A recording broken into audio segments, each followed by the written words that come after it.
तो वहीं दारा सिंह चौहान ने भी बीजेपी का दामन छोड़कर समाजवादी पार्टी में शामिल हो गए हैं। अपना दल एस के विधायक आर.के. वर्मा भी एसपी में शामिल हुए हैं। अखिलेश यादव ने सदस्यता सभी को दिलाई। दारा सिंह के जाने के बाद जनता की जुबानी समझते हैं क्या कुछ कहा है जनता ने, आपको दिखाते हैं इस खास रिपोर्ट के जरिए।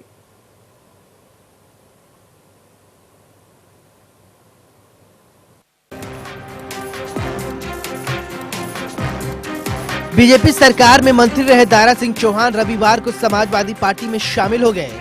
उन्होंने सपा अध्यक्ष अखिलेश यादव ने पार्टी की सदस्यता दिलाई। इस मौके पर उन्होंने कहा कि जिस तरह अभिमन्यु को रोकने के लिए बड़े बड़े महारथी लगाए गए थे, वैसे ही अखिलेश को रोकने के लिए कोशिश की गई है, लेकिन वो सबको तोड़कर आगे निकल चुके हैं। 7वां द्वार तोड़कर वो विजय प्राप्त करेंगे। दारा सिंह चौहान ने इस मौके पर बीजेपी पर निशाना साधा। उन्होंने कहा कि भाजपा पिछड़ों का हक मार रही है। सुनिए उन्होंने उस दरमियान क्या कहा था। जब 17 में भारतीय जनता पार्टी की सरकार बनी थी, ये नारा दिया गया था कि सबका साथ सबका विकास। साथ तो सबका लिया, लेकिन विकास कुछ चंद लोगों का हुआ।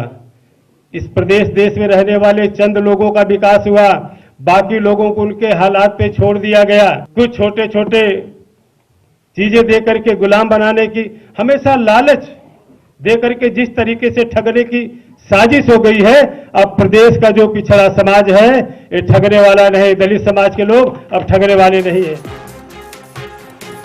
पिछड़ों समाज के बच्चों का आरक्षण खत्म कर अपनी शिक्षा नीति से वंचित करने की साजिश रची गई।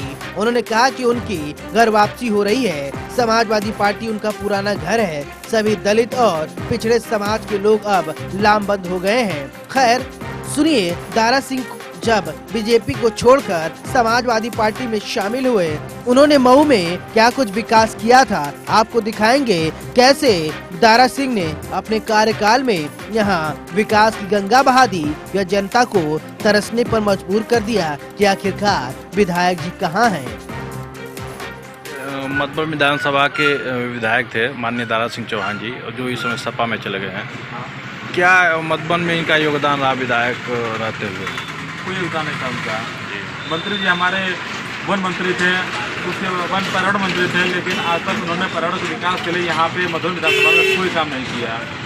अगर ये सपा में चले जाते हैं तो क्या यहाँ की सीट प्रभावित होगी? बिल्कुल नहीं, यहाँ तो बीजेपी आ रही है और पूर्ण बहुमत से बीजेपी यहाँ पे सरकार बना रही है। ये तो कहते हैं कि हम पिछड़े समाज के नेता हैं, हम जहाँ जाएंगे वहाँ हमारा समाज। राष्ट्रीय अध्यक्ष हैं पिछड़े समाज के, लेकिन उन्होंने कुछ किया नहीं आज तक।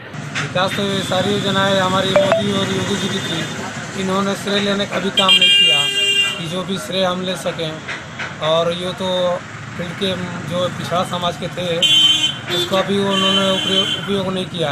माननीय दारा सिंह जी जो थे वो सपा में चले गए, क्या सपा में जाने के बाद बीजेपी की सीटों पर यहाँ प्रभाव पड़ेगा? कोई प्रभाव नहीं पड़ेगा सर। यहाँ बीजेपी के लोग उनके जाने की वजह से हम लोग तो बहुत खुश हैं, यहाँ की जनता भी बहुत खुश है। वैसे रह के भी वो कुछ नहीं कर पाते, उनको तो हारना निश्चित ही था बीजेपी से। दारा सिंह चौहान जो विधायक थे मधुबन विधानसभा के, वो इस समय सपा में चल गए भाजपा छोड़ के। क्या यहाँ की सीट पर क्या प्रभाव पड़ेगी? मधुबन विधानसभा को अगर भाजपा छोड़ के वो समाजवादी पार्टी को अगर ज्वाइन भी करनी है तो उससे यहाँ भाजपा को कोई प्रभाव उससे नहीं पड़ने वाला है, क्योंकि वो खुद एक बोझ थे इस विधानसभा के लिए।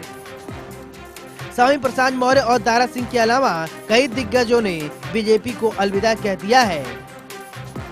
जहां तक मेरी जानकारी है, जो मुझे जानकारी मिली है कि जो समाजवादी पार्टी के मुखिया अखिलेश यादव इस समय कोई रिस्क नहीं लेंगे। वो स्वामी प्रसाद मौर्य और डॉक्टर मनोज कुमार पांडे दोनों को यानी बैठाकर सामंजस्य बनाकर एक राजनीतिक जो अच्छे राजनीतिक जो सोच होती है उसके मुताबिक चलकर एक दोनों में सामंजस्य बैठाकर दोनों लोगों को एडजस्ट करेंगे। और संभवतः वो अपने बेटे को, एक चर्चा आ रही है कि स्वामी प्रसाद मौर्य अपने बेटे को वो जो है जौनपुर की एक सीट से लड़ा सकते हैं और वे स्वयं जहां से हैं यानी कुशीनगर से वो लड़ेंगे। मनोज पांडे ऊंचाहार से हो जाएंगे या रायबरेली के अन्य सीट पर है ऊंचाहार से उत्कर्ष मौर्य हो जाएं।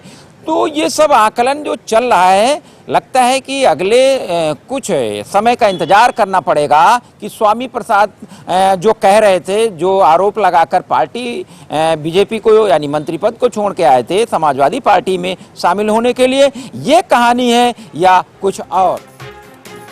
तो वहीं अगर बात करें शाहजहांपुर की, तो शाहजहांपुर में डॉक्टर धर्म सिंह आयुष मंत्री ने भी बीजेपी को छोड़ दिया है।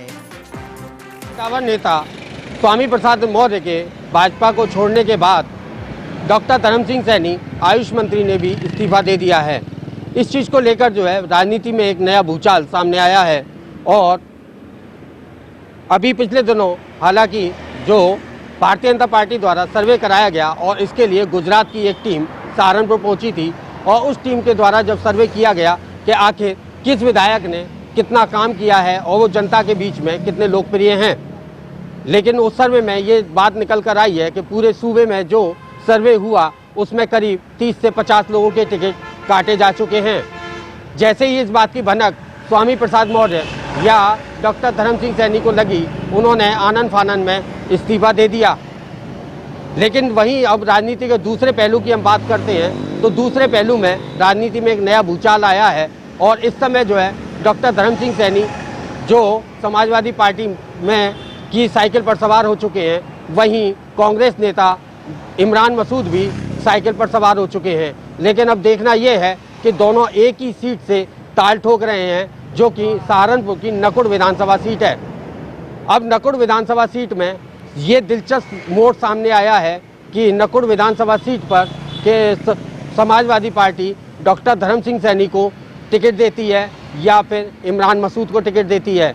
लेकिन वहीं अगर राजनीतिक विशेषज्ञों की हम बात करें तो कहीं ना कहीं सहारनपुर की राजनीति में एक नया मोड़ यहां पर सामने आया है और जिस मोड़ पर अब वहां पर समाजवादी पार्टी किसको मनाएगी और किसको खुश करेगी, ये देखने वाली बात हो। ये तो चुनाव है, चुनाव से पहले पार्टी को छोड़ने और पार्टी को पकड़ने का सिलसिला जारी रहता है। लेकिन जो लोग ये कहकर पार्टी को छोड़ रहे हैं कि गरीबों, पिछड़ों और वंचितों को भी बीजेपी अनदेखी कर रही थी, तो आखिरकार सवाल ये उठता है इतने दिन याद क्यों नहीं आया, क्यों इससे पहले जब सत्ता में थे आवाज उठा सकते थे, लेकिन ऐसा क्यों नहीं किया। सवाल तो बनता है। Bureau report, India news, Uttar Pradesh, Uttarakhand.